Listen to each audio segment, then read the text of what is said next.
नमस्कार, मैं ज्योति श्रीवास्तव। आप देख रहे हैं सी न्यूज भारत। रुक करेंगे महाराष्ट्र बुलेटिन की ओर, जिसमें बात होगी गढ़चिरौली की, जहां नायगुंडा नाले की वर्षों से जर्जर स्थिति से परेशान ग्रामीणों और वन विभाग की टीम को आखिरकार राहत मिल गई है। साथ ही बात होगी महाबलेश्वर की, जहां ग्रामीणों ने सड़क के गड्ढों में पौधे लगाकर अनोखा विरोध प्रदर्शन किया है। ऐसी तमाम खबरों पर विस्तार से डालेंगे नजर। गढ़चिरौली जिले के सिनोचा तहसील अंतर्गत झिंगानूर सिरकोंडा मार्ग पर स्थित नायगुंडा नाले की सालों से जर्जर स्थिति से परेशान ग्रामीणों और वन विभाग की टीम को आखिरकार राहत मिली। संबंधित विभाग की ओर से लंबे समय तक मरम्मत नहीं होने पर झिंगानूर वन परिक्षेत्र के अधिकारियों और कर्मचारियों ने खुद के खर्च और श्रमदान से नाले की मरम्मत कर उसे सुरक्षित बनाया। ये मार्ग कई गाँव के हजारों ग्रामीणों के लिए आवागमन की मुख्य कड़ी है। वन विभाग की टीम ने गड्ढे भरने, बाहर निकली लोहे की सरियों को सुरक्षित करने और मार्ग को फिर से आवागमन योग्य बनाने का कार्य किया। वन परिक्षेत्र अधिकारी प्रशांत नरेंद्र खैरनार ने बताया कि ग्रामीणों की परेशानी और वन गश्ती कार्यों में आ रही बाधाओं को देखते हुए ये पहल की गई। स्थानीय ग्रामीणों ने वन विभाग के इस जनहितैषी कार्य की सराहना करते हुए इसे सेवा भावना और कर्तव्य निष्ठा का उत्कृष्ट उदाहरण बताया। गढ़चिरौली से सी न्यूज संवाददाता संजय यमसलवार की रिपोर्ट। महाबलेश्वर प्रतापगढ़ मार्ग की जर्जर हालत और वर्षों से मरम्मत नहीं होने से नाराज मेटतले के ग्रामीणों ने सड़क के गड्ढों में पौधे लगाकर अनोखा विरोध प्रदर्शन किया। ग्रामीणों का कहना है कि विश्व प्रसिद्ध पर्यटन स्थल होने के बावजूद पिछले 3 सालों से सड़क पर बड़े बड़े गड्ढे, उखड़ी डामर और खराब रखरखाव के कारण नागरिकों पर्यटकों को भारी परेशानी का सामना करना पड़ रहा है। उन्होंने आरोप लगाया कि कई शिकायतों के बावजूद प्रशासन ने कोई ठोस कदम नहीं उठाया।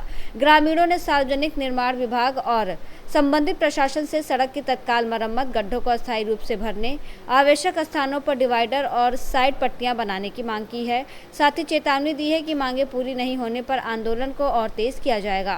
महाबळेश्वर हे जागतिक पर्यटन असून हे महाबळेश्वरची ही अशी दुर्दशा, रोड व्यवस्थित नाहीत, पर्यटकांना त्याचा किती त्रास होतोय, कोणी शासन दरबारी कोणी दखल घेत नाही त्याच्यामध्ये, तर तातडीने दखल घेण्यात यावी म्हणल्यावर तर रस्ता नीट पाहिजे।